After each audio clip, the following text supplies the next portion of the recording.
শ্বশুর বাড়িতে প্রথম প্রথম নতুন বইয়ের অবস্থা ভার্সেস তার 5 বছর পর। বৌমা বৌমা হ্যাঁ কোন শাশুড়ি মা? শুধু মা এটাও কি শিখাই দিতে লাগে? আর তোমার মাথা ঘুমটা কই? হ্যাঁ কোন মা? কইতাছি বিয়েতে যতগুলা গয়না পাইছো তুমি এটি সব আমারে দিয়া দাও।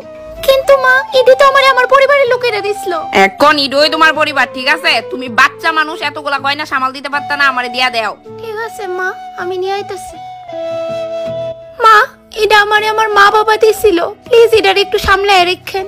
দেখি দই দিকে বাবা কি সুন্দর পিওর গোল্ডের। মা আমি যখনই চাইমু তখন দিবেন তো? আমার কাছে অনেকগুলা সিটি গোল্ডের গয়না পড়ে রইছে, যখনই কোনো দিকে যাইবা ওইগুলা পয়রা নিও, কেমন? আমি কোন জায়গাতে আয়া পড়ছি? সাকর বৌমা একটু না যাও তো, তাড়াতাড়ি আয়ো। আই মা। বৌমা বৌমা। হ্যাঁ মা, কিছু কি হইছে? এটা তুমি কি বানাইছো? ডাল বানাইছি। ও ডাল, আমি তো ভাবছি ডেইনের জল। মা তুমি আমারে কেড়ে বিয়া দিলা। মা আমি আমার সব কাজ সাইরা লইছি, রাত 11টা বাজে আর আমার প্রচন্ড ঘুম আইতাছে, তো আপনার কি কিছু লাগবো? হ্যাঁ বৌমা এদিকে আয়, আমার পাটা একটু টিপ্পা দাও তো। কিন্তু মা ওইখানে মুভ রাখা আছে, কোমরটাও একটু মালিশ করে দিও।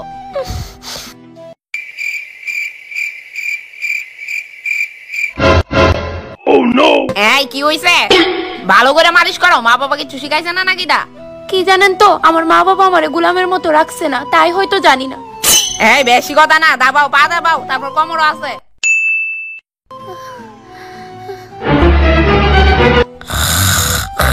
এই সুযোগ বাইরনের। আরে এই যে বৌমা ওই যাইতাছো, পাউডার দাবাও।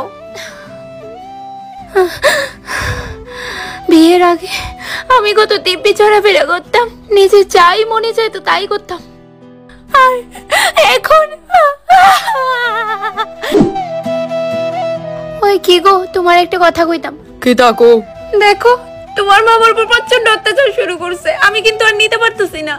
আমার মা তোমারে সংসার কিভাবে করতে হয় ইডা শিখাইতাছে, তোমারে গাইড করতেছে, আর তোমার এগুলো অত্যাচার মনে হয়। তুমি বাড়ি থাকো না তো, এলাকা কিচ্ছু জানো না। দেখো তোমার ফালতু কথা শোনার আমার কাছে টাইম নাই, আমি জানি আমার মা কেমন। আর না বহুত হইছে ভাই, তুমি আমারে নিয়ে যাও এতে।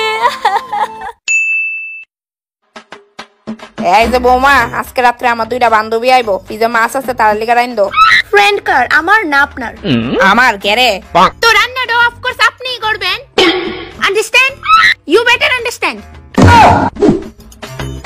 এই যে মহোদয়, আপনার মা কিন্তু উজার দেখ কালাইতাছে, বুড়িরে কোয়েন লিমিটে থাকতো, আমারে যা খুশি তা কয়। এই আমার মা সম্পর্কে চুপ, একদম কথা কইবি না, যা গিয়ে বুড়িরে বইক্কা। তুই ভালোই জানোস তোর মা কেমন টাইপের। বাবা তোমার কি মনে হয় আমি তোমার কথা শুনুম? না না, কিতা কইছস বুঝছি না, আরেকবার কো। ও মা তুমি আমার অর্ধাঙ্গিনীর লগে লাগু কেন গো? এই যে বুড়ি, আমার বাপের বাড়ি গয়নাটি যে নিছিলেন মনে আছে নি? না আমার মনে নাই। ইডা দিয়া মাথাত বাড়ি মেরে মনে করে দিতাম নি। নো বৌমা, সব লয়ে যাও। দেখ বাবু, তোর বউ কিন্তু এখন বেতালা করতাছে, 1 মাস হয়ে গেছে বাপের বাড়িতে গেছে, এখনো আউনে পাত্তা আসেনি। ফোন করছিলাম আজকে আইবো। দিন দিন ভালোই উন্নতি হইতাছে বাবু, জানোস মুহের উপরে তর্ক করে এখন। যদি নিজের মায়া হইতো চুলের মুষ্টির ধরে বাইতে বাই করলাম এনে। দাঁড়াও না, আমিও খেয়াল করতেছি এটা আয়ুক আজকে বাড়িতে আর ফোদা। উফ কি ভারী। আরে আয়া পড়ছো তুমি, আমারে কইছো না কেন ব্যাগ ডানতাম? দেখো আমি বাড়ির সব কাজ করে লাইছি। গুড। হ্যাঁ বৌমা, আইতে কোনো প্রবলেম হইছে না তো? একদমই না। আচ্ছা এনো কি কেউ চাটা খাইবো? হ্যাঁ কি লক্ষ্মী বৌমা আমার, দেখ বাড়ি ঢুকেই কেমনে চায়ের কথা জিগাইতাছে। ও গলাটা একটু শুকায় উঠতাছে, ঠিক হই। হ্যাঁ তো যান গিয়া চা বানান, লগে আমার লিগো 1 কাপ বানান।